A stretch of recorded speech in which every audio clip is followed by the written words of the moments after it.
Harihi Om. Sahana Vavatu, Sahana Bhunaktu, Sahaviryan Karabhavahai, Tejasvinavadhitamastu vidvishavahai. Om Shanti Shanti Shanti. Om Jaya Shri Krishna Chaitanya Prabhu Nityananda, Shri Advaita Gadadhara Srivasadi Gaura Bhakta Vrinda.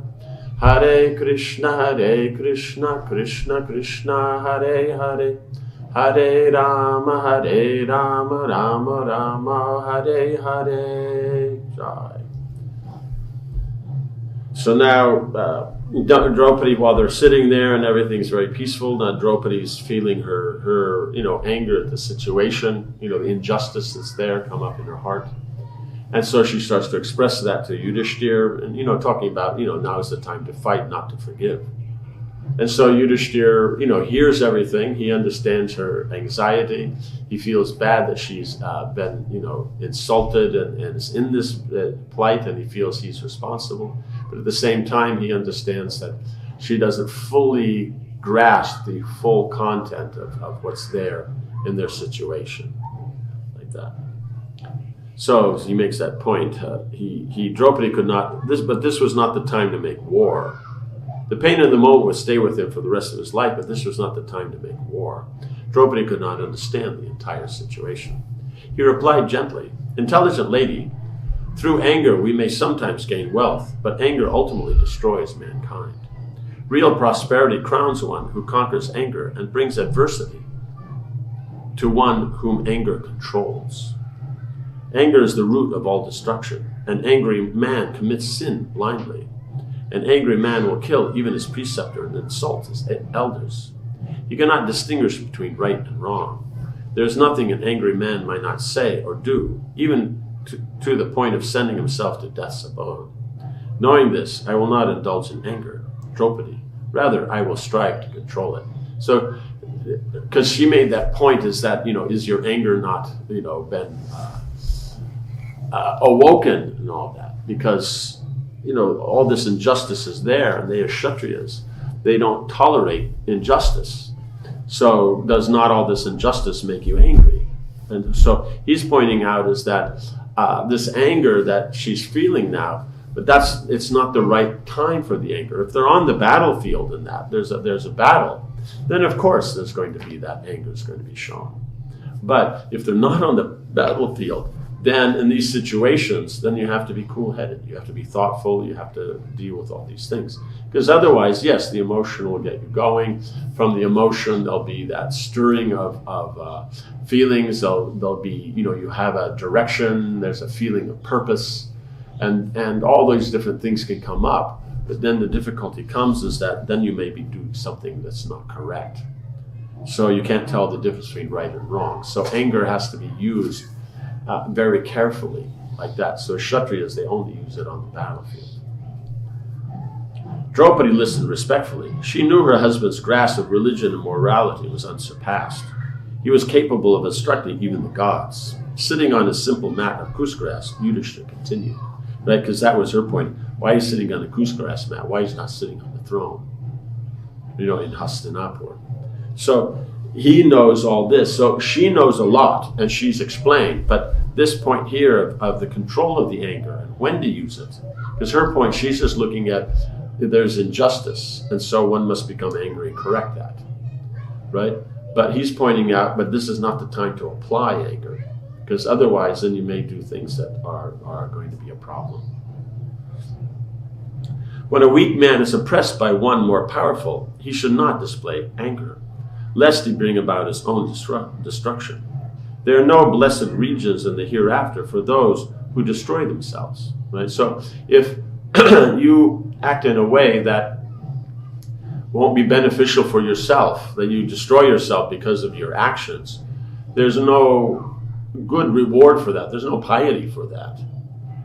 Like that. It means by that destruction and that itself might be the punishment or the correcting factor. But there's no glory in that. Thus, the weak should always control their anger. Only fools praise anger, considering it equivalent to energy, right? Because when there's anger, you feel inspired, so they think it's energy. But it's not energy, because energy, you do something positive. Anger, you do something negative. So they're quite different. The wise keep anger at a distance. The man consumed by anger does not easily acquire generosity, dignity, courage, skill, or other attributes possessed by men of character. The wise consider him a man of character, restrains his wrath. Right? That's considered what's good. So all the good qualities come when you control anger. And if you don't control anger, then you'll always be engaged in things that are going to be destructive. The pious always praise such a man because they understand that the forgiving man is always victorious. One who represses, because we have to see victorious doesn't necessarily mean in the immediate position. Victorious means in the overall, where that living entity is going to be positioned. By that forgiving nature, by dealing, by using the good qualities, he's going to elevate himself. And those who are creating injustices in that, then they'll go to a lower. So who's won? That's the position. One who represses his anger, even when antagonized, rejoices in the next world. For this it is said that a wise man, whether strong or weak, even if in difficulty, should always forgive his persecutor. By now Yudhishthir's brothers had gathered and were listening. Yudhishthir went on describing the glories of forgiveness. If there were not forgiving persons in this world, chaos would soon prevail. If kings and other superiors gave way to anger, the distressed people would quickly meet with ruin. If inferiors do not tolerate the superiors' admonishments, sin will take root and destroy mankind. I shall cite to you the verse spoken in ancient times by the Rishi Kasyapa. Forgiveness is virtue, forgiveness is sacrifice, and forgiveness is the Vedas. So it's one of the first qualities that's necessary like that is training. So that's why in the Vedic culture, the training is how to develop this forgiveness. That's the aspect. Because otherwise, if there's no forgiveness, everybody will just rail against each other. Because it always goes that let's say like you have the children. Child one makes makes a funny face at the second kid. The second kid then pokes him, right? Because the first was just visual. Now he pokes him. Now because he pokes him, the other kid now hits him. Now because he hits him, the other guy gets up on top of him, completely tackles him. So that's how it works. It's not he poked and then he'll poke back. He looked. No, it always increases. That's the problem. So if there's no forgiveness, it'll just get worse and worse till there's nothing left. So therefore, it's virtue, it's sacrifice, and is in the Vedas. Forgiveness is purity and penance. It is truth, piety, religion, and the holy Narayana. Through forgiveness, the universe is sustained. And by practicing forgiveness, a man can attain to everlasting regions of bliss. Right? So the earth, she's known for tolerance of that forgiveness. Because if not, then people are digging all the time, doing all kinds of stupid stuff. But she's tolerating that and giving us a place to stay. Because otherwise, if she didn't forgive, then unless you were doing the most proper work, who would have a place to stay? Like that. How then can I renounce forgiveness, gentle lady, in which is established spirituality, truth, wisdom, and the three worlds? Both this world and the next belong to the forgiving person. Therefore, forgiveness is considered the highest virtue. Yudhishthir smiled at his wife. Bhishma, Drona, Vidura, Kripa, and the other Kuru elders desire peace.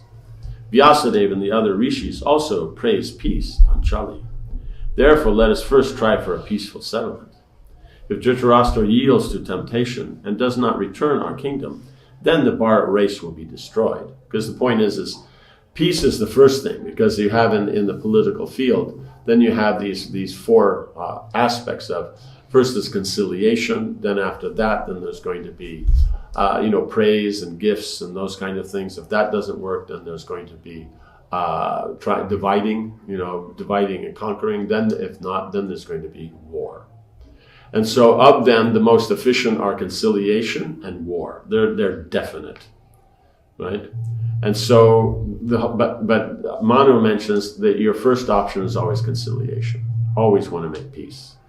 So peaceful resolution is always the first thing that you want to do. If that doesn't work only, then war is the solution. So that's what he says. First thing is peace. Everybody wants peace. And so that's what we'll try for first. And if that works, then fine. And because of forgiveness, we'll move on. But if they don't, they give into their temptations to, not give them back their kingdom. Then he says there'll be war. And in this war, the whole Bharat race will be destroyed.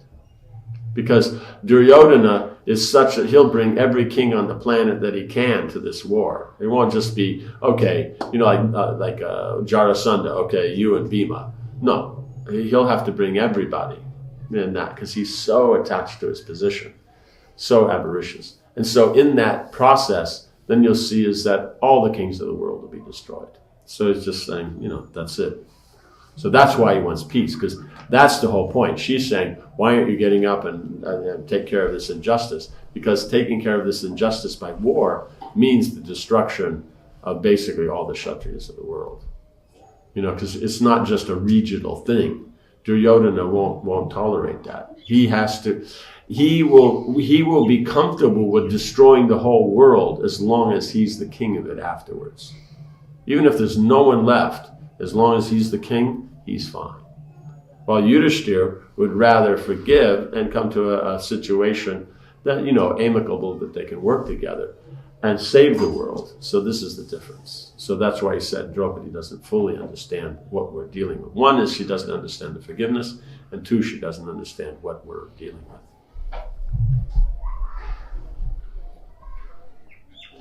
But let me not be the cause, princess. Forgiveness and humility means he's not going to be the cause, right? Because he'll go back. You can say ultimately they were the cause, but now it'll go back. And now they've had their chance for righteousness. Now give back the kingdom. That was the original point. It means, in other words, he did his part of the vow. His part of the vow, he went to the forest. Their part of the vow is they give the kingdom back when he returns. So if they break their vow, then there's nothing you can do. But let me not be the cause, princess. Forgiveness and humility, both of which are unknown to Duryodhana, are the qualities of the self-controlled. They constitute eternal virtue. I shall therefore adopt them. Draupadi was still doubtful. If virtue conferred victory and success on a man, then how could Yudhishthira have undergone such a calamity? He had never strayed from virtue at any time. Even during the gambling match, he acted only with virtuous intentions, right? And she understood it at the time. Means when she came out, she wasn't angry with Yudhishthira. She was angry with the Kauravas for taking advantage of a virtuous man. Even during now he was cast into misfortune, while the sinful Duryodhana enjoyed prosperity. The princess said, "It seems to me, O king, that although you always protect virtue, virtue has not protected you. Even the celestials know that you live only by virtue. I am sure you would abandon your brothers and me before abandoning virtue. You serve the Brahmins and everything else you possess. You never disregarded your elders, equals, or even inferiors. Although you conquered the earth, you did not become proud. You have performed great sacrifices and given unlimited charity, even now while living a life of hardship in this forest. Your virtue has suffered no diminishment." Right? So he's not lost anything. It's not because sometimes for ordinary person, poverty can lose good qualities because they become so desperate and so desirous of material prosperity that they give up all, good activity and all that. Draupadi looked at her husband in the eyes as she made her point. "Despite all this, still your intelligence was perverted by destiny, and you gambled away everything, your wealth, kingdom, brothers, even me. How could one like you, who are simple, gentle, modest, liberal, and truthful, be drawn into gambling? Gambling is a vice. I cannot understand how it is possible." Although Draupadi understood that everything was under the control of the Supreme Lord, she felt her faith challenged by Yudhishthira's seeming inexplicable situation. Right? So she's seeing is that he's getting the situation. He does everything good, but he has a bad situation. Duryodhana is just a rat bag from day one, and he's got all the facilities. So she's seeing that this is a problem. And at the same time, as he's so virtuous, he's never given up virtue. How could he have gambled when it's all bad qualities come out in gambling? So she's a little bewildered by all this, because it's more the situational aspect. Because religion means the situation is there, you work to make the situation nice, that should give you a better situation. But what's missing in this formula is you work, is it only to make the situation? I'm in a situation, I work to better the situation so I can work to better the situation so I can work to better the situation. But there must be a third place. There must be some other place where the goal is. In other words, within a situation, I use my knowledge and skills and endeavor, to get a result. But that result has to be something more than situational, right? Situational does come, but by the situation, one's not satisfied. Because Yudhishthira is in the forest, he's satisfied. Duryodhana is on the throne and just won not only his kingdom, but Yudhishthira's kingdom, which is much greater. He's still not satisfied. So you can understand is that situation, acting within that, increasing that situation is not actually what satisfies the individual. There's something more, there's something beyond, right? So then there's going to be, in their case, as devotees. With the karmis, no, it will work out. Then with the karmis, we just say, yes, they're doing everything perfect this life, so it will work out for them perfectly. But in their past life, they've done something wrong, and that's why they ended up in the forest, like that. So then you can say like that. But because they're great devotees of the Lord and all that, and they're eternal associates of the Lord, then you can know that Krishna has his plan, because he comes to protect the devotees and he comes to destroy the demons. So they're protected, though their situation wasn't exactly the same. It's taken a drop in, you could say, materialistic standards. But as far as the devotional standards and that, now it's a much better place for practicing their devotion. And that. But at the same time, why is that there? Because then it will cause this war, which will then bring all the demoniac kings of the world together in one place at one time. And in 18 days, you've gotten rid of everyone. And so there's an overall plan. And because of this, and this unfolding and that's why the Mahabharata is still popular and read and appreciated 5,000 years after it's been documented, right? And so that's the point. Is that people always want to see something, some action, some of that. So ultimately he gets the result, and all the demigods, all the sages, they've all said the same thing. Surely, O king, all creatures are made to act by the Lord, even as a puppet is moved by its controller. No one can pass a moment independently. God ordains our happiness and distress in accordance with the result of our past actions. Everyone depends upon the Lord. He brings us together and uses us as instruments to fulfill each other's karma, right? So, in other words, what I do fulfills someone else's karma. What they do will fulfill my karma. So just as you live by the benefit from other living entities, you give benefit to others. It means you're getting benefit from them, you're giving benefit to them. Right? Just as they're giving benefit to you, you're giving benefit to them. Does that make sense? I get my good results from others, I get my bad results from others. I perform the activity, but it's still coming through others. That's just the way it works. And so then that's why he's saying it's all controlled. So the Lord controls all the living entities through the modes of nature, that everyone, according to whatever they've done, they get the results of their actions. It thus seems to me that the Lord who has brought about our calamity, but how has he sanctioned such injustice, so contrary to the ways of virtue and truth? And if he is not to blame, then it means that the controlling principle is who has the most power. We're actually saying either he's in control and it's all by your work and karma and everything like this, and so then it works out. But if that's not, like we see, is that if he's not to blame for our results and all that, and how it's being that, then the question comes up. So then it's just who has more power? Is they the ones like that? Like that. If actions are not bound with God-given consequences, then I lament for those who are not powerful, because if God's taking care of everything, then you can understand it's going bad now, it'll get better later. Or if it's better now, but I'm not acting properly, get worse later. But if it's not that, if God's not in control, then that means it's just who's powerful. Then she says, I lament for those who are weak because they'll get nothing like that. So we'll leave the conversation at this point, and next time we'll hear what Yudhishthira Maharaj has to say. Om Hare Krishna, Krishna Krishna, Hare Hare, Hare Rama, Rama Rama, Hare Hare. Jai Srila Prabhupada ki jai.